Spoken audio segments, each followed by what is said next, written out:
الحمد لله نحمده ونستعينه ونستغفره ونؤمن به ونتوكل عليه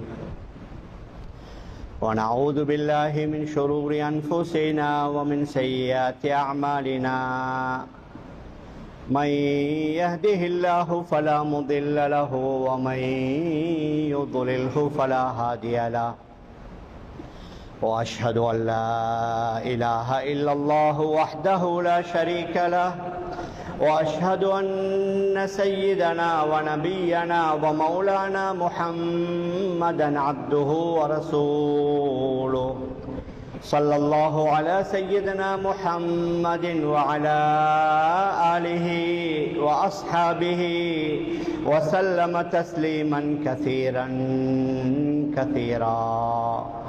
فقد قال الله سبحانه وتعالى في محكمه التنزيل والفرقان المجيد بعد أعوذ بالله من الشيطان الرجيم بسم الله الرحمن الرحيم ولقد آتينا داود وسليمان علما وقال الحمد لله الذي فضلنا على كثير من عباده المؤمنين وقال النبي عليه الصلاة والسلام يوزن يوم القيامة مداد العلماء بدم الشهداء صدق رسول الله صلى الله عليه وسلم அளவற்ற அருளாளனும் நிகரற்ற அன்புடையோனுமாகிய எல்லாம் வல்ல அல்லாஹு சுப்ஹானஹு வ தஆலா அவனுக்கு அனைத்து புகழும் உரித்தாகுக. அல்லாஹுவினால் படைத்து உலகத்திற்கு அனுப்பி வைக்கப்பட்ட மனித இனத்திற்கு சீரான நேரான நல்வழியை காட்டுவதற்காக அல்லாஹுவினால் அனுப்பி வைக்கப்பட்ட நபிமார்கள், ரசூல்மார்கள், திருக்கதர்சிகள் அனைவர்களுக்கும் தலைவராக முத்திரையாக கடைசியாக இவ்வுலகத்திற்கு வருகை தந்து இவ்வுலகத்தில் தான் வாழ்ந்து கொண்டிருந்த காலங்களில் தனக்கு ஏற்படவிருந்த எண்ணற்ற இன்பங்களை, சந்தோஷங்களை, மகிழ்ச்சிகளை பொருட்படுத்தாது ஒவ்வொரு நிமிடமும் வினாடியும் தனது சமூகத்திற்காக, சமுதாயத்திற்காக உழைத்து பாடுபட்ட எனது உயிரினுமினிய ரசூலுல்லாஹி ஸல்லல்லாஹு அலைஹி வஸல்லம் அவர்கள் மீதும் அவர்களை தொடர்ந்து பின்பற்றி வாழ்ந்த அத்துணை நல்லடியார்கள் மீதும் அல்லாஹுவின் சாந்தியும் சமாதானமும் என்றென்றும் உண்டாவதாக. அல்ஹம்துலில்லாஹ். கணியத்திற்குரிய பெரியார்களே, அன்பிற்குரிய கனவான்களே, சகோதரர்களே, உலகத்தில் வாழக்கூடிய எல்லா வகையான மனிதர்களும் இரண்டு வகையான பிரச்சனைகளை எதிர்கொள்கிறார்கள். ஒரு பிரச்சனை அதற்குரிய தீர்வை உடனடியாக கண்டுகொள்ள வேண்டும். இரண்டாவது பிரச்சனை அதற்குரிய தீர்வு அது நித்திய தீர்வு, நிரந்தரமாக அதற்குரிய தீர்வை பெற்றுக்கொள்ள வேண்டும். முதலாவது பிரச்சனையை நாம் பார்க்கலாம். ஒவ்வொரு நாளும் நமக்கு ஏற்படக்கூடிய பசி ஏற்படும் பொழுது உணவு, தாகம் ஏற்படும் பொழுது நீர், மழை குளிரிலிருந்து தன்னை பாதுகாத்துக் கொள்ளக்கூடிய ஒரு இடம், நோய் ஏற்படக்கூடிய நேரத்தில் அதற்குரிய சிகிச்சை, வைத்தியம் என்று ஒவ்வொரு நாளும் எல்லா வகையான மனிதர்களுக்கும் இது போன்ற பிரச்சனைகள் ஏற்படுகின்றது. இந்த பிரச்சனைகளை தீர்த்துக் கொள்வதற்கு முதலாவது மனிதன் அவனுடைய பகுத்தறிவை வைத்து அதன் மூலம் செய்ய முனைகிறான். அதற்கு பின்னால அவனுடைய ஐம்புலன்களை வைத்து அதை தீர்த்து கொள்ள முனைகிறான். அதற்கு பின்னால அவனுடன் வாழ்ந்து கொண்டிருக்கிற சக மனிதர்களுடைய அவர்களுடைய அந்த பழக்க வழக்கங்கள், அவர்களுடைய அனுபவத்தை வைத்து தன்னுடைய பிரச்சனைகளை தீர்த்துக் கொள்வான். மேலான பெரியார்களே, சகோதரர்களே, இரண்டாவது பிரச்சனை அது நித்தியமான பிரச்சனை. அதற்கு தீர்வு கட்டாயம் தேட வேண்டும். அதுதான் ஒவ்வொரு மனிதனும் உலகத்தில் வந்ததற்கு பின்னால் நான் ஏன் வந்தேன், நான் எங்கிருந்து வந்தேன், நான் எதற்காக வந்தேன், உலகத்தில் வாழும் பொழுது நான் எவ்வாறு வாழ வேண்டும், என்னுடைய மரணத்திற்கு பின்னால என்ன நடக்கும் என்ற மிக முக்கியமான சில கேள்விகளும் பிரச்சனைகளும் இதற்குரிய தீர்வுகளை நம்முடைய பகுத்தறிவால் பெற்றுக்கொள்ள முடியாது.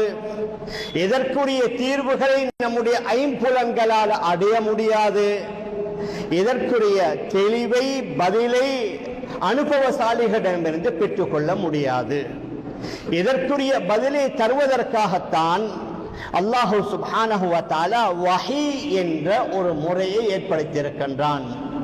வஹியின் மூலமாக இந்த இரண்டாவது கட்ட பிரச்சனைகள், இரண்டாவது கட்ட கேள்விகள் அனைத்திற்கும் வஹியின் மூலமாக அல்லாஹ் பதில் தந்திருக்கின்றான். அந்த வஹியை மக்களுக்கு தெளிவுபடுத்துவதற்காகத்தான் 1,00,000க்கும் மேற்பட்ட நபிமார்களையும் 300க்கும் மேற்பட்ட ரசூல்மார்களையும் அனுப்பி அவ்வப்போது வஹியின் மூலமாக அவர்களுக்கு தெளிவுபடுத்தினான். மேலான பெரியார்களே, சகோதரர்களே, அதனால இன்றைய இந்த நம்முடைய மஜ்லிஸில் வஹியுடைய அவசியம், வஹியுடைய முக்கியத்துவம், உலகத்தில் வாழக்கூடிய எல்லா இஸ்லாமியர்களுக்கும் வஹியுடைய வழிகாட்டுதல் எந்த அளவுக்கு அவசியம் என்பதை நாங்கள் தெரிந்து கொள்ள வேண்டும். ஆன்மீகத்துக்கு மாத்திரம் அல்லாஹ் வஹியின் மூலமாக வழிகாட்டவில்லை. வெறும் வணக்க வழிபாடுகளுக்கு, நம்முடைய நோன்பு, ஜகாத், ஹஜ் போன்ற இதர வணக்கங்களுக்கு மாத்திரம் அல்லாஹ் வஹியின் மூலமாக வழிகளை காட்டிவிட்டு ஒவ்வொரு நாளும் நாம் ஈடுபடக்கூடிய நம்முடைய தொழில், வியாபாரம், கொடுக்கல் வாங்கல், ஆட்சி அதிகாரம், நம்முடைய தனிப்பட்ட வாழ்க்கை, சமூக வாழ்க்கை, குடும்ப வாழ்க்கை, அது ஊரும் உலகமும் போற போக்கில் நீங்கள் செய்து கொள்ளுங்கள் என்று அல்லாஹ் விடவில்லை. மாற்றமாக இவைகள் அனைத்திற்கும் அல்லாஹ் வஹியின் மூலமாக வழிகாட்டினான். நேரடியாகவே அல்லாஹு சுப்ஹானஹு வ தஆலா நபிமார்களுக்கு வஹியின் மூலமாக கற்றுக் கொடுத்தான். ஹஜ்ரத் ஆதம் அலைஹிஸ்ஸலாத்து வஸ்ஸலாம் அவர்கள் முதலாவது படிக்கப்படுகின்றார்கள். அவர்களுக்கும் அல்லாஹ் சுப்ஹானஹு வ தஆலா நேரடியாக படித்து கொடுத்ததாக சூரத்துல் பக்ராவுடைய ஆரம்பத்திலேயே அல்லாஹ் குறிப்பிடுகின்றான். வஅல்லம ஆதமல் அஸ்மாஅ குல்லஹா.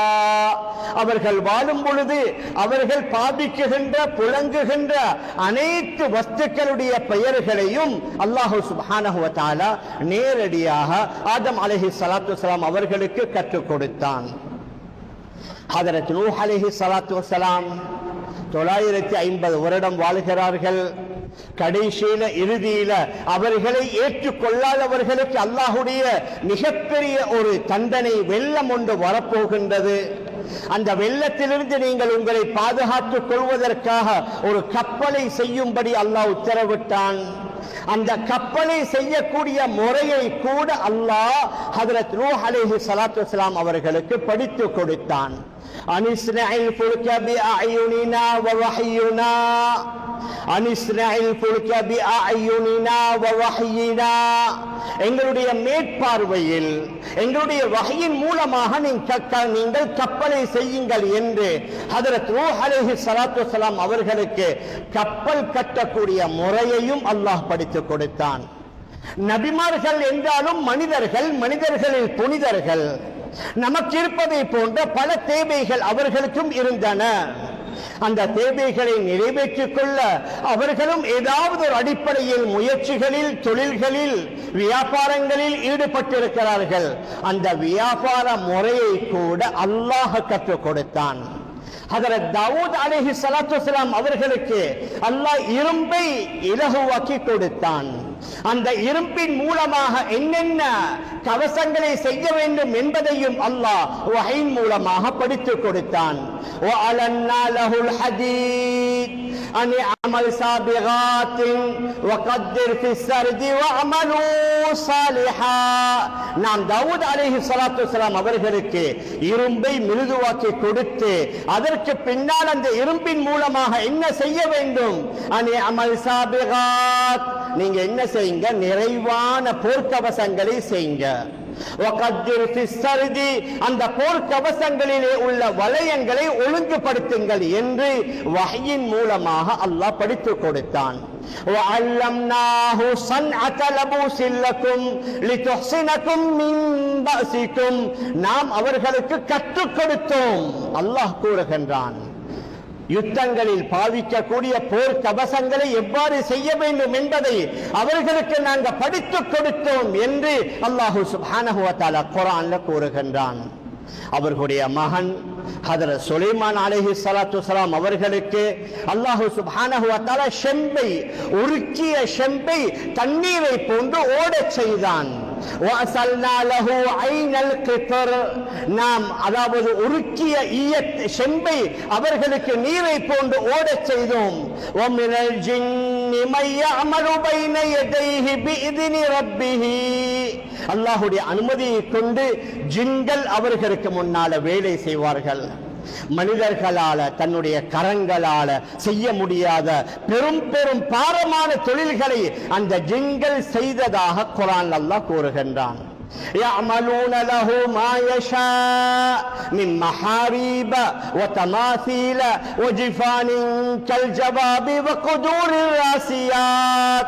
இவர்கள் விரும்புகின்ற பெரும் பெரும் கோட்டைகளையும் பெரும் பெரும் அதாவது கட்டிடங்களையும் அதே மாதிரி சிற்பங்களையும் وتماثيل وجفان كالجواب தண்ணீர் கொட்டகைகளை போன்ற பெரும் கொட்டகைகளையும்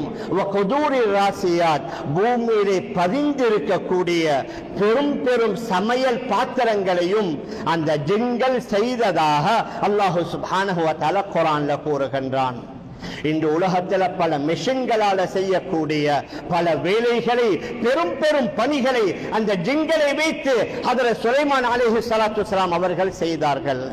மேலான பெரியார்களே, சகோதரர்களே, ஹஜ்ரத் சுலைமான் அலைஹிஸ்ஸலாத்து வஸலாம் ஒரு வித்தியாசமான நபி, ஒரு வித்தியாசமான ஆட்சியாளர்.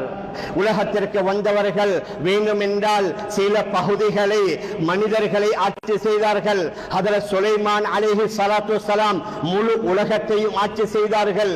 மனிதர்களையும் ஆட்சி செய்தார்கள், ஜின்களையும் ஆட்சி செய்தார்கள். பறவைகள் மிருகங்களுடைய பாஷை பறவையுடைய பாஷையை அவர்களுக்கு நாங்கள் கற்றுக் கொடுத்திருந்தோம் என்று அல்லாஹ் கூறுகின்றான். ஒலி சுலைமான் அவர்களுக்கு நாங்கள் காற்றை வசப்படுத்தி கொடுத்தோம். அந்த காற்று அவர்களையும் அவர்களுடைய முழு பரிவாரங்களையும் சேர்த்து சுமந்து கொண்டு பறக்கும். காலையில ஃபஜ்ருக்கு பின்னால பலஸ்தீனத்திலிருந்து ஆரம்பிப்பாங்க பிரயாணத்தை. பகல் வேளையில ஈரானுடைய இஸ்தஹரி என்ற அந்த நகரத்தை அடைந்து விடுவார்கள். மீண்டும் பகல் பொழுதுல இஸ்தஹரி என்ற இடத்திலிருந்து ஆரம்பிப்பார்கள். மாலையில ஆப்கானிஸ்தானுடைய காபூலை அடைந்து விடுவார்கள். கிட்டத்தட்ட 5000 கிலோமீட்டருடைய தொலை தூரம். இந்த விமானத்திலே பறந்தவர்களுக்கு தெரியும், விமானம் டேக் ஆஃப் பண்ணி மேலே பறக்க ஆரம்பித்தால் ஒரு மணி நேரத்திற்கு 1000 கிலோமீட்டருடைய வேகத்தில் பறக்கும். ஹஜ்ரத் சுலைமான் அலைஹிஸ்ஸலாத்து வஸலாம் அவர்களுக்கு அல்லாஹ் காற்றை வசப்படுத்தி கொடுத்தான். அவர்கள் பறந்த அந்த தூரம் சுமார் 5000 கிலோமீட்டர், சுமார் 7 மணி நேரம், 8 மணி நேரம், 10 மணி நேரம் என்று வைத்துக் கொள்ளுங்கள். 500 கிலோமீட்டருடைய தொலை தூரத்தில் வேகத்தில் அந்த காற்று அவர்களை சுமந்து சென்றது என்றால் இது சாதாரணமான ஒரு அற்புதமா? இது சாதாரணமான ஒரு சக்தியா?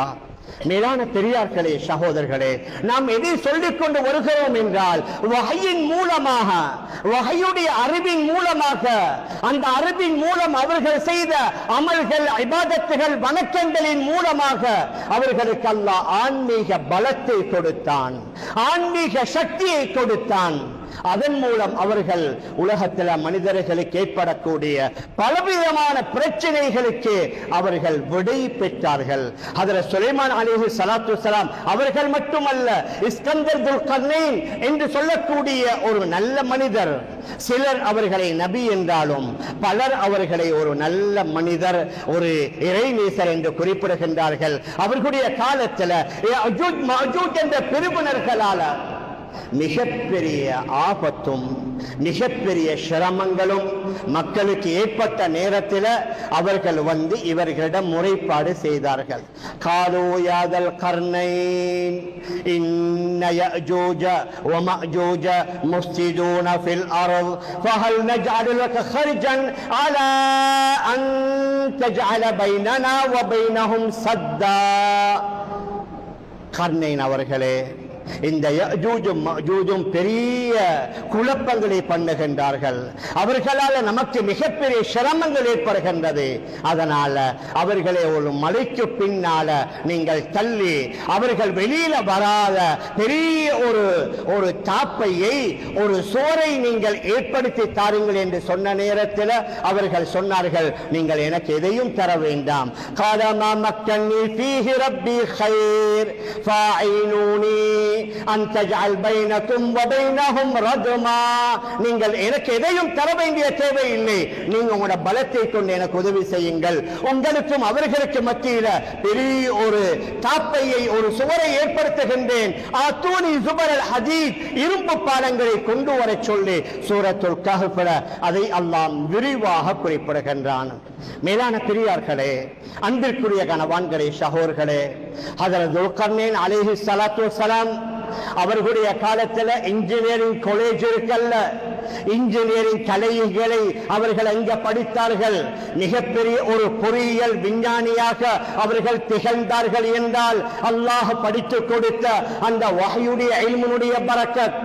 ஹஜ்ரத் சுலைமான், ஹஜ்ரத் தாவூத் அலைஹி ஸலாத்து வஸ்ஸலாம் இரண்டு பேர்களும் மிகப்பெரிய ஜட்ஜாக இருந்தார்கள். வழக்குகளை விசாரித்து தீர்ப்பளிக்கக்கூடிய மிகப்பெரிய நீதிபதிகள். குர்ஆன்ல அவர்கள் விசாரித்து தீர்ப்பளித்த பல வரலாறுகளை அல்லாஹ் கூறுகின்றான். அல்லாஹ்வை கூறுகின்றான், வலகத் ஆதைனா தாவூத வ சுலைமான இல்மா. நாம் சுலைமானுக்கும் தாவூதுக்கும் அலைஹிம் ஸலாத்து வஸ்ஸலாம் அறிவையும் கொடுத்தோம். வ குல்லன் ஆதைனா ஹுக்மா வ இல்மா. நாங்க ரெண்டு பேர்களுக்கும் அறிவையும் கொடுத்தோம், சட்ட கலையையும் படித்துக் கொடுத்தோம். மேலான பெரியார்களே, சகோதரர்களே, இப்படியே குர்ஆனை நாம் ஆழமாக ஆராய்ந்தோம் என்றால் நபிமார்கள் வெறும் ஆன்மீகத்துக்கு மட்டும் வழிகாட்டவில்லை. உலகத்தில் மனிதர்கள் வாழக்கூடிய காலத்தில் அவர்களுக்கு ஏற்படக்கூடிய அனைத்து பிரச்சனைகளுக்குரிய தீர்வை அவர்கள் அல்லாஹ்விடமிருந்து படித்த அந்த வஹ்யின் மூலமாக பெற்றுக் கொடுத்து அந்த மக்களுக்கு ஒரு அமைதியான நிம்மதியான வாழ்வை பெற்றுக் கொடுத்தார்கள் என்றால் மிகையாகாது. நம்முடைய தலைவர் ஹபீப் ஸல்லல்லாஹு அலைஹி வஸல்லம் அவர்களை நாங்க என்ன சொல்லுவோம்? உம்மி நபி, எழுத வாசிக்க தெரியாத நபி, மனிதர்கள் யாரிடத்தையும் கால் மடித்து படிக்காத நபி. ஆனால் அவர்களுக்கு அல்லாஹ் படித்துக் கொடுத்தான். வஅல்லமக மா லம் தகுன் தஅலம். நீங்க அறியாத பல விடயங்களை அவன் உங்களுக்கு அல்லாஹ் கற்றுத் தந்தான். உலகத்தில் யாராலும் நடக்காத பல மிகப்பெரிய சாதனைகளை ஹஜ்ரத் ரசூலுல்லாஹி ஸல்லல்லாஹு அலைஹி வஸல்லம் அவர்கள் செய்தார்கள் என்றால் மிகையாகாது. இன்றும் நாங்கள் பார்க்கலாம், சந்திர மண்டலத்திற்கு செல்வதற்காக பல வருஷ முயற்சி, அதற்காக வேண்டி பல மில்லியன் டாலர் செலவு, அதற்காக வேண்டி எத்தனையோ வருஷ கணக்கில் ஏற்பாடுகள். ஆரம்பத்தில் நாயை பூனையை அனுப்பி அவைகள் உயிருடன் வருகின்றதா என்று பார்த்தல்லவா சந்திர மண்டலத்திற்கு மனிதர்கள் இப்பொழுது செல்ல ஆரம்பித்திருக்கின்றார்கள். 1400 வருடங்களுக்கு முன்னால ஹஜ்ரத் ரசூலுல்லாஹி ஸல்லல்லாஹு அலைஹி வஸல்லம் அவர்களை அல்லாஹ் மிஅராஜுடைய வேளையில் தன் பக்கம் அழைத்தான். அவர்கள் அந்த சந்திரனை மாத்திரமல்ல, அதற்கு மேல்காலால் உள்ள கோள்கள் மாத்திரமல்ல, 7 வானங்களை தாண்டி அல்லாஹ்வுடைய அரிசி, அவனுடைய குர்சியை தாண்டி அல்லாஹ்வை சந்தித்தார்கள் என்றால் இது எந்த சக்தி? ஒரு தரவ மக்காவுல நபி அவர்கள் வீட்டிருக்கிறார்கள். மக்காவுடைய அந்த பாலைவனத்தில் நபி ஸல்லல்லாஹு அலைஹி வஸல்லம் வீற்றிருக்கிற நேரத்தில் தன்னுடைய கை விரல்களால் ஜாடை செய்கிறார்கள். சந்திரன் 2 துண்டாக பிளந்து விடுகின்றது. குர்ஆன்ல அல்லாஹ்வே கூறுகின்றான், இக்தரபத்தி ஸாஅத்து வன்ஷக்கல் கமர், நிச்சயமாக கியாம நாள் நெருங்கி விட்டது, சந்திரன் 2ஆக பிளந்து விட்டது. நபி அவர்கள் தன்னுடைய விரலை காட்டியவுடன் அந்த சந்திரனை 2 துண்டாக பிளந்த அந்த காட்சியை ஹஜாஸில் உள்ளவர்கள் மாத்திரமல்ல, உலகத்தில் உள்ள பலர் பார்த்து கேரளாவிலே ஆட்சி செய்து கொண்டிருந்த ஒரு ஹிந்து அரசர், சேரமான் பெருமான் என்று சொல்லக்கூடிய ஒரு ஆட்சியாளர் அந்த காட்சியை கண்டு அவர் விசாரித்த நேரத்தில் ஹிஜாஸுக்கு ஒரு முஸ்லிம்களுடைய தலைவர் வந்திருக்கிறார், அவர் தன்னுடைய விரலை காட்டியவுடன் அந்த சந்திரன் பிறந்து விட்டது என்ற செய்தியை கேள்விப்பட்டு அதற்கு சில வருடங்களுக்கு பின்னால நபி அவர்களை சந்திக்க வேண்டும் என்பதற்காக அவர் கேரளாவிலிருந்து பிரயாணம் செய்து மதீனாவுக்கு செல்கின்றார். அவர்கள் போன நேரத்தில் அல்லாஹ்வுடைய ஏற்பாடு, ஹஜரத் ரசூலுல்லாஹி ஸல்லல்லாஹு அலைஹி வஸல்லம் வஃபாத்தாகி விட்டார்கள். ஹஜரத் அபூபக்கர் ரலியல்லாஹு அன்ஹு அவர்களும் மரணித்து விட்டார்கள். ஹஜரத் உமர் ரலியல்லாஹு அன்ஹு அவர்களுடைய ஆட்சி காலம். ஹஜரத் உமர் ரலியல்லாஹு அன்ஹு அவர்களை சந்தித்து அவர்களுடைய கரத்தை பிடித்து அவர் ஷஹாதத் கலிமாவை சொல்லி இஸ்லாமியராக மாறி அவர்கள் மீண்டும் திரும்பி வார வழியில கடல் வழியாக வருகின்றார். ஓமானுடைய சலாலா பகுதியில் அவர் வார நேரத்தில் அவருடைய உயிர் பிரிந்து சலாலாவுல இன்று வரைக்கும் அவருடைய அடக்கஸ்தலம் இருப்பதாக சரித்திர ஆசிரியர்கள் கூறுகின்றார்கள். மேலான பெரியார்களே, அன்பிற்குரிய கணவான்களே, சகோதரர்களே, நாம் எதை சொல்லிக் கொண்டு வருகிறோம் என்றால் இந்த வஹ்யுடைய இல்மு சாதாரணமான இல்ம் அல்ல. இந்த வஹ்யுடைய வழிகாட்டுதல் வெறும் ஆன்மீகத்திற்குரிய வழிகாட்டுதல் அல்ல. ஒருவர் பிறந்ததிலிருந்து மரணிக்குகின்ற வரைக்கும் அவருக்கு என்னென்ன தேவைகள் ஏற்படுகின்றனவோ அவைகள் அனைத்தையும் அல்லாஹ் வஹ்யின் மூலமாக தீர்வை காட்டியிருக்கிறான். நபிமார்கள் வந்து அதை காட்டிக் கொடுத்தார்கள். அதன் மூலம் ஒவ்வொரு காலத்திலே வாழ்ந்தவர்கள் அவர்களுக்குள்ள பிரச்சனைகளுக்குரிய தீர்வை பெற்றிருக்கின்றார்கள். மேலான பெரியார்களே, சகோதரர்களே, இன்னும் ஒரு யதார்த்தத்தை நாம் விளங்க வேண்டும். அந்த வஹ்யுடைய அறிவினுடைய பரக்கத்தை கொண்டு உலகத்தில் எத்தனையோ கலைகளை, மனிதர்களுக்கு தேவையான நாலேஜ்களை நம்முடைய இஸ்லாமிய அறிஞர்கள் அவர்கள் அறிமுகம் செய்தார்கள் என்றால் மிகையாகாது. உலக கல்வி, ஆன்மீக கல்வி என்று பிரிப்பதை விட ஆரம்ப காலத்தில் ஷரியாத்துடைய கல்வியும் உலகத்துடைய கல்வியையும் இரண்டர கலந்து கற்றுக் கொடுத்தார்கள் நம்முடைய இஸ்லாமிய அறிஞர்கள். அவர்களிடம் இருந்த அந்த வஹ்யுடைய அர்த்தத்தை கொண்டு உலகத்தில் மனிதர்கள் இன்று ஈடுபட்டிருக்கக்கூடிய அது வைத்திய கலையாக இருக்கலாம், இன்ஜினியரிங் கலையாக இருக்கலாம், சட்ட கலையாக இருக்கலாம், என்னென்ன கலைகள் உலகத்தில் இன்று பல்கலைக்கழகங்கள்ல கற்றுக் கொடுக்கப்படுகின்றனவோ அந்த கலைகளை உருவாக்கியவர்கள் இஸ்லாமிய அறிஞர்கள் என்றால் மிகையாகாது. வைத்திய கலை அல்லாமா இப்னு சீனா ரஹ்மத்துல்லாஹி அலைஹி, அல்லாமா இப்னு கல்தூன் ரஹ்மத்துல்லாஹி அலைஹி சரித்திர தத்துவ கலை, அல்லாமா ஃபாராபி ரஹ்மத்துல்லாஹ் விஞ்ஞானத்துடைய மிகப்பெரிய விஞ்ஞானி, முஹம்மது இப்னு மூசா கவாரிஸ்மி ரஹ்மத்துல்லாஹி அலைஹி அவர்கள் கணிதவியலின் தந்தை என்றால் மேத்தமேட்டிக்ஸ் அக்கவுண்ட்ஸை உலகத்திற்கு தந்தவர்கள் அல்லாமா முஹம்மது இப்னு மூசா கவாரிஸ்மி ரஹ்மத்துல்லாஹி அலைஹி. அதே மாதிரி அபுல் காசிம் அஸ்-ஸஹ்ராவி என்று சொல்லக்கூடிய இஸ்லாமிய அறிஞர், அவர் தான் the father of modern surgery, நவீன காலத்துடைய அறுவை சிகிச்சை முறையை உலகத்திற்கு அறிமுகம் செய்தவரே அல்லாமா அபுல் காசிம் அஸ்-ஸஹ்ராவி ரஹிமஹுல்லாஹ். ஜியோகிராஃபி அறிமுகம் செய்தவர் அல்லாமா இத்ரீஸ் ரஹ்மத்துல்லாஹி அலைஹி. நான் எதை சொல்லிக் கொண்டு வருகிறேன் என்றால் வைத்திய கலையா, இன்ஜினியரிங் கலையா, சட்ட கலையா, புவியியல் கலையா, இந்த அனைத்து கலைகளை உருவாக்கியவர்கள் இஸ்லாமிய அறிஞர்கள் என்றால் மிகையாகாது. அந்த அனைத்து பல்கலைக்கழகங்களுடைய சொந்தக்காரர்கள் நாங்க. இஸ்லாமியர்கள் தான். புதிதாக உருவாக்கப்பட்டது தான் யூகேயில் உள்ள அந்த கேம்பிரிட்ஜ் பல்கலைக்கழகம், அதே மாதிரி ஆக்ஸ்போர்ட் பல்கலைக்கழகம், யுஎஸ்இல் உள்ள அதே மாதிரி ஹவார்ட் அந்த பல்கலைக்கழகம் எல்லாம் ஒரு 100-200 வருடங்களுக்கு முன்னால் உருவானது.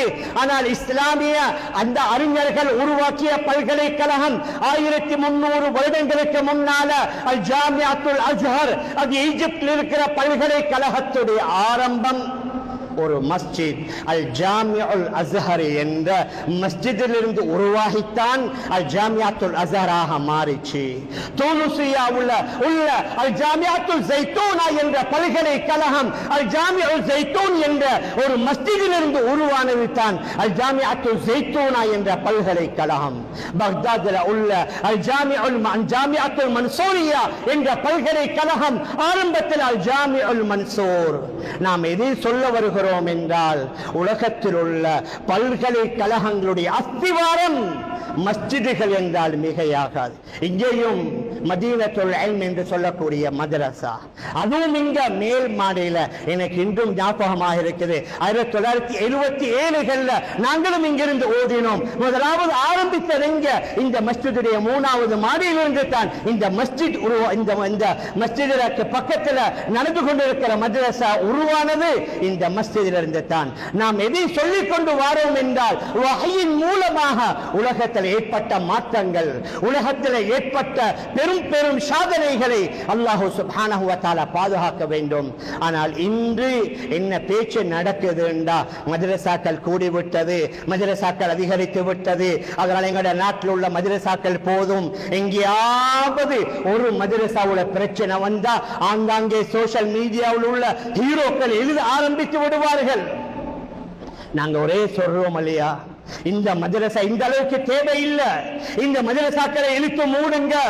மேலான பெரியார்களே, அன்பிற்குரிய கனவான்களே, சகோதரர்களே, மதரசாக்களின் மூலமாகத்தான் வஹீ என்ற இவ்வளவு பெரிய இந்த இஸ்லாமிய ஷரியாவுடைய கோட்டை பாதுகாக்கப்படுது இந்த மதரசாக்களின் மூலமாக என்றால் அது மிகையாகாது. வஹீயுடைய வழிகாட்டுதல், அமல்கள், இபாதத்துகள், வணக்கங்கள் இது மக்களுக்கு மிக தெளிவாக சொல்லப்படுகின்றது. அதை செயல்படுத்தி காட்டுகின்றார்கள் உலமாக்கள் என்றால் அது மிகையாகாது. ஆனால் தவறுகள் நடக்கும். ஓதக்கூடிய மாணவர்களோ, ஓதி கொடுக்கிற உஸ்தாத்மார்களோ மலக்குமார்கள் அல்ல, அவர்களும் மனிதர்கள். அவர்களால தப்புகள் நடக்கும், அவர்களால தவறுகள் நடக்கும். மேலான பெரியார்களே, சகோதரர்களே, அந்த தப்புக்கள் தவறுகள் நடப்பதனால மதரசாக்களை இழுத்து மூட வேண்டும் என்றால் அல்லாஹ் பாதுகாக்க வேண்டும். சென்ற வருடம் நாங்கள் உஸ்பெகிஸ்தான் சென்றிருந்தோம். உஸ்பெகிஸ்தான் என்பது மிக பிரபலியமான 6 கிரந்தங்களை உருவாக்கிய இமாம்களில் 2 மிக முக்கியமான இமாம்கள் பிறந்து வளர்ந்து அவர்கள் அடங்கியிருக்கிற நாடு உஸ்பெகிஸ்தான். இமாம் புகாரி ரஹிமஹுல்லா, இமாம் திர்மிதி ரஹ்மஹுல்லா, இந்த 2 பேர்களும் பிறந்து வாழ்ந்து திருமிதில இமாம் திர்மிதியும் சமர்கந்தில இமாம் புகாரி ரஹ்மஹுல்லா அடங்கி இருக்கிறார்கள். அவர்களுடைய காலத்தில் அல்லாஹ் அக்பர், இமாம் புகாரி ரஹ்மஹுல்லா அவர்களுடைய பாடத்தில் அமரக்கூடிய மாணவர்கள் 10,000 மாணவர்கள், 20,000 மாணவர்கள் முழு உலகத்திலிருந்து வந்து அவர்களிடமிருந்து இந்த ஷரியா துறை கல்வியை கற்றதாக வரலாற்றை காணக்கூடியதாக இருக்குது. ஆனால் கை சேதம், பின்னால வந்தவர்கள் அதற்குரிய முயற்சியில அதற்குரிய அதை வளப்படுத்தணும், அதை பலப்படுத்தணும், அதை முன்னேற்றணும் என்ற எண்ணத்தில் முயற்சி செய்யாததனால அந்த உஸ்பெகிஸ்தான் 95% முஸ்லிம்களை கொண்ட நாடு. அதனுடைய தலைநகரம் தாஷ்கண்ட். அங்க கிட்டத்தட்ட 3.7 மில்லியன், சுமார் 37 லட்சம் இஸ்லாமியர்கள் வாழ்ந்து கொண்டிருக்கின்றார்கள். இந்த நாட்டில் நாங்க 22 லட்சம் பேர். எங்களுக்கு 3000க்கும் மேற்பட்ட பள்ளி. அந்த தாஷ்கண்ட் உஸ்பெகிஸ்தானுடைய தலைநகரத்தில் வெறுமனே 120 பள்ளி வாசல். 37 லட்சம் மக்களுக்கு 120 பள்ளிவாசல். அங்குள்ளவர்களே சொன்னார்கள், நாங்க ஜும்மாவுக்கு போவதாக இருந்தாலும் நாங்க எங்களுடைய சொந்த விடுமுறையில தான் போகணும், எங்களுக்கு அரசாங்க விடுமுறை இல்ல. பெண்கள் ஐடென்டி எடுப்பதாக இருந்தால் தலையை மறைக்க கூடாது, ஆண்கள் ஐடென்டி கார்டு எடுப்பதாக இருந்தால் தாடி வைக்க கூடாது. அங்கே ரெஸ்டாரண்ட்கள்ல சாஃப்ட் ட்ரிங்க்ஸோட அந்த விஸ்கி பியர் போன்றவைகள் சில இடங்கள்ல அந்த பன்றி இறைச்சி கூட பரிமாறப்படுகின்றது என்ற இந்த கவலையான செய்தியை நாங்க கண்ணால பார்த்ததனால கூறுகின்றோம். எங்க அரபி மதரசாக்களை பலப்படுத்தணும், அதை பலப்படுத்தணும் என்ற முயற்சிகள் நடக்கலையோ, இமாம் புகாரி, இமாம் திர்மிதி ரஹ்மத்துல்லாஹி அலைஹிமா போன்ற 2 மிக பெரும் மகான்கள் பிறந்த அந்த ஊர்களிலேயே இந்த நிலைமை என்றால் நம்முடைய நாட்டில் நாங்கள் என்ன சொல்ல வேண்டும்? அல்ஹம்துலில்லாஹ், எங்களுடைய நாட்டில் வாழ்ந்த முன்னோர்கள், எங்களுடைய மூதாதையர்கள் அவர்களுடைய ஏதோ ஒரு முயற்சியின் காரணமாக சில மதரசாக்களை உருவாக்கினார்கள். சமீபத்தில் அல்ஹம்துலில்லாஹ் 300க்கு மேற்பட்ட மதரசாக்கள் அது நடந்து கொண்டிருக்கிறது. ஆனாலும் இதுவும் போதாது. 22 லட்சம் முஸ்லிம்களுக்கு வெறும் 300 சொச்சம் மதரசாக்கள். அங்கே ஓதக்கூடிய மாணவர்கள் வேணுமென்ற ஒரு 30,000 40,000 அங்கே ஓலவனும் படிச்சு கொடுக்கிறாங்க, ஏலவனும் படிச்சு கொடுக்கிறாங்க, தேவையான அவசியமான கலைகளை படித்துக் கொடுக்கிறாங்க. 10 வருஷத்துல ஹாஃபிஸாக ஆகி ஆலிமாக ஆகி ஓலவல் ஏலவலை மாத்திரமல்ல, இவர்களின் மூலமா சமூகத்தில் எங்கேயாவது பிரச்சனையா? யூனிவர்சிட்டி மாணவர்கள் எடுத்துக்கொள்ளுங்க, அதற்குள்ள எப்படியான ரெஜிங், அதற்குள்ள எப்படியான அநியாயம், அந்த மாணவர்களால எப்படிப்பட்ட சமூக சீரழிவுகள் சீர்கேடுகள், அவர்களின் மூலமாக சில ஊர்கள முஸ்லிம்களுக்கு எவ்வளவு கெட்ட பேர். இந்த மதரசாவில் ஓதக்கூடிய மாணவர்களால எங்கேயாவது இவர்கள் என்ன, இவர்கள் ரோட்டுக்கு வந்து ஆர்ப்பாட்டம் செய்தார்களா, போராட்டங்களை செய்கிறார்களா? காலை முதல் இரவு வரைக்கும் அவரவர்களுடைய குர்ஆன்ல ஹதீஸை ஈடுபட்டு கொண்டு உம்மத்துக்கும் குடும்பத்திற்கும் சமூகத்துக்கும் நல்ல பெயரை பெற்றுத் தந்து கொண்டிருக்கின்றார்கள் என்றால் இதை பார்த்து நான் நினைக்கிறேன், எல்லோரும் அல்ல, சில விரோதிகள் அவர்கள் சில முஸ்லிம்களுடைய உள்ளங்களில் சில நச்சு கருத்துக்களை தூவி எங்களுடைய நாட்டுக்கு இந்த அளவுக்கு தேவையில்லை, மதரசாக்கள் தேவையில்லை, அது கூடிவிட்டது, அதனால தான் தீவிரவாதம், அதனால தான் பயங்கரவாதம் உருவாகின்றது என்ற பொய்யான கருத்தை விதைத்துக் கொண்டிருக்கிறார்கள். யூனிவர்சிட்டிகள்ல பாலியல் துஷ்பிரயோகம் நடக்கலையா? அவர்களால தவறுகள் நடக்கலையா? பெண்களுடைய கற்புகள் சூறையாடப்படலையா? எங்கேயாவது ஒரு இடத்துல ஏதாவது ஒரு நேரம் தவறு நடந்திருக்கும். அந்த தவறை நாங்கள் ஏற்றுக்கொள்வோம், அந்த தவறை இல்லாமல் ஆக்க வேண்டும், அதற்குரிய தீர்வை நிச்சயம் காண வேண்டும். இந்த நாட்டில் உள்ள ஆக முக்கியமான ஆரம்ப காலத்தில் உள்ள ஒரு அரசியல் தலைவரை ஒரு பௌத்த மதத்துடைய ஒருத்தர் கொண்டாரு, ஷூட் பண்ணினாரு. அதனால அவர்களுடைய அந்த பல்கலைக்கழகங்களை மூடிவிட்டார்களா? அவர்கள் கற்பதை நிறுத்திவிட்டார்களா? பல்கலைக்கழகங்கள்ல தவறு நடக்குது என்று எங்கேயாவது மூடிட்டாங்களா? செருப்பு பெரிது என்பதற்காக காலை வெட்டுவதில்லை, அதாவது செருப்பு பெரிது என்பதற்காக காலை வெட்டுவதில்லை, செருப்பை மாற்ற வேண்டும். தவறு நடக்குது என்றால் தாராளம் அதை இனம் காணுவோம், அதை இல்லாமலாக்குவதற்குரிய வழிவகைகளை நாங்கள் காணுவோம், நாங்கள் எல்லோருமாக சேரணும். இந்த ஷரியா என்பது வெறும் உலமாக்களுக்குரியதல்ல, அந்த மதரசாவை நிர்வகிக்கக்கூடிய நிர்வாகிகளுக்கு மட்டும் உரியதல்ல, அங்கே ஓதக்கூடிய மாணவர்களுக்கு மட்டுமல்ல. ஷரியாவை பாதுகாத்தால் தான் இஸ்லாம் பாதுகாக்கப்படும். ஷரியாவை பாதுகாத்தால் தான் அல்லாஹ்வுடைய கட்டளைகள் சட்டதிட்டங்கள் எங்கட வளமையான அமல்கள்ல வரும். நாங்க கண்கூடாக கண்டோம், நேரம் இல்ல, நேரத்தோட முடிக்க சொல்லி அங்கே உள்ளேயும் எழுதி வைத்திருந்தார்கள். அதனால நான் நீக்க விரும்பவில்லை.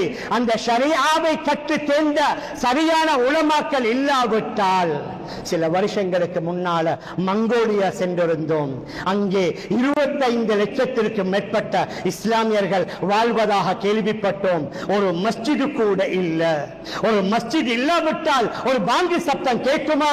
ஒரு தொழுகை நடக்குமா? ஒரு ஜும்மா தொழுகையை பார்க்கலாமா? ஒரு பெருநாள் தொழுகையை காணலாமா? அது கியாமுல் லைலுடைய தொழுகையில ஈடுபட முடியுமா? அல்ஹம்துலில்லாஹ், இந்த உலமாக்கள் கற்று தேர்ந்த உலமாக்கள் மூலமாகத்தான் நம்முடைய நம்முடைய மஸ்ஜிதுகள் செழிப்பாக இருக்குது. இவ்வளவு அழகான கராத், ஐங்கால தொழுகையாக இருக்கலாம், தராவீஹ் தொழுகையாக இருக்கலாம், கயாமுல் லைலாக இருக்கலாம், மற்றும் உண்டான நிக்காஹ் சபைகள் மஜ்லிஸ்களாக இருக்கலாம், இங்கும் உண்டான இதர எல்லா வகையான இஸ்லாமிய அந்த சபைகளை அலங்கரிக்குகின்றார்கள் உலமாக்கள். எல்லோரும் சரி என்று நான் சொல்ல வரல. அவர்களும் மனிதர்கள். சில தப்புக்கள் இருக்கும், முன்ன பின்ன இருக்கும், அவர்களுடைய பேச்சுக்கள் சில தவறுகள் இருக்கும். அதை நாங்கள் இனம் காணணும், அதை சீராக்கணும், அதை சரியாக்க வேண்டும். ஆனால் இந்த அரபி மதரசாக்களை ஒழுங்குபடுத்தி அதை பலப்படுத்தி அதை சீராக்கி அதை சரியாக்கி விட்டோம் என்றால் தான் ஷரியா பாதுகாக்கப்படும். அல்லாஹுடைய உதவியையும் கண்டுகொள்ளலாம். அல்லாஹுடைய கட்டளைகள் வெளிரங்கமாக இன்று நடப்பதை நாங்கள் கண்கூடாக பார்க்கலாம். மேலான பெரியார்களே, அன்பிற்குரிய கணவான்களே, சகோதரர்களே, அதனால நான் வேண்டியதற்கு செய்வேன். மதரசாக்கு மட்டும் வந்து என்னிடத்தில் கேட்காதீங்க என்று கூட சில செல்வந்தர்கள் நாகு கூசாமல் சொல்வதை பார்க்கும் பொழுது ரொம்ப கவலையாக இருக்குது. நீங்க செலவு செய்யக்கூடியவைகளில் ஆகப்பெரிய நல்ல செலவு என்றால் இது போன்ற மதரசாக்களுக்கு. ஏன் இங்கே ஓதி வெளியாகிறார், ஒருவர் ஹாஃபிஸ் ஆகிறார், அவர் நூற்றுக்கணக்கான பிள்ளைகளுக்கு குர்ஆனை ஓதி கொடுக்கிறார், ஒருவர் ஆலிமாகிறார், உள்நாட்டில் வெளிநாட்டில் அவரின் மூலமாக ஆயிரக்கணக்கான மக்கள் திரும்பி நேர்வழியில வந்து நல்ல வேலைகளை செய்ய ஆரம்பித்தால் அந்த ஆலிம் அடிக்கடி ஆங்காங்கே சோஷியல் மீடியாவில் ஏதாவது தவறான கருத்துக்கள் வரும் பொழுது அது நாங்க அல்ல, உலமாக்கள் அல்ல, நீங்க பொதுமக்கள் அதற்குரிய தகுந்த பதில்களை சொல்லி இதை பாதுகாத்தால் தான் தீன் பாதுகாக்கப்படும், இதை பாதுகாத்தால் தான் ஷரியா பாதுகாக்கப்படும், இதை பாதுகாத்தால் தான் நம்முடைய சமூகம் பாவங்களிலிருந்து பாதுகாக்கப்படுவார்கள் என்ற அந்த யதார்த்தம், அந்த உண்மை விளங்க வைக்கப்பட வேண்டும். அந்த நேரத்தில் தான் அல்லாஹுடைய உதவியும் நமக்கு வரும் என்பதை நாங்கள் மறந்துவிடக் கூடாது. அந்த அடிப்படையில் வாழ்வதற்கு எல்லாம் வல்ல அல்லாஹ் நம் அனைவர்களுக்கும் தௌஃபீக் செய்வானாக. ஆகவே அல்லாஹ் நம் எல்லோருடைய பாவங்களை மன்னிப்பாயாக, நம்முடைய பெற்றோர்களுடைய பாவங்களை மன்னிப்பாயாக, நம்முடைய உற்றார்கள் உறவினர்கள் முழு உலகத்தில் உள்ள அனைத்து இஸ்லாமிய ஆண்கள் பெண்களுடைய பாவங்களை மன்னிப்பாயாக. விசேஷமான ஒரு தினம் யா அல்லாஹ், ஆஷூராவுடைய தினம் யா அல்லாஹ். இந்த சபையில நிறைய பேர் நோன்பு பிடித்து அந்த நோன்புடன் தன்னுடைய கரங்களை ஏந்தி இருக்கிறார்களே யா அல்லாஹ், நம் எல்லோருடைய பாவங்களை மன்னிப்பாயாக. நம்மை பெற்றெடுத்து வளர்த்து இந்த நிலைக்கு கொண்டு வந்து சேர்ந்த நம்முடைய அன்பிற்குரிய பெற்றோருடைய பாவங்களை மன்னிப்பாயாக. முழு உலகத்தில் உள்ள அனைத்து இஸ்லாமியர்களுடைய பாவங்களை மன்னிப்பாயாக. உலகத்தில் வாழும் காலம் எல்லாம் இஸ்லாமிய முறைப்படி தீனுடைய அடிப்படையிலே வாழ்ந்து நம் எல்லோருடைய முடிவை நல்ல முடிவாக ஆக்கி நம் அனைவர்களுக்கும் ஜன்னத்துல் ஃபிர்தௌஸ் என்ற சொர்க்கத்தை தந்தருள்வாயாக. ஆமீன் ஆமீன் யா ரப்பல் ஆலமீன் பிரஹ்மத்திக யா அர்ஹமர் ராஹிமீன். வல்ஹம்து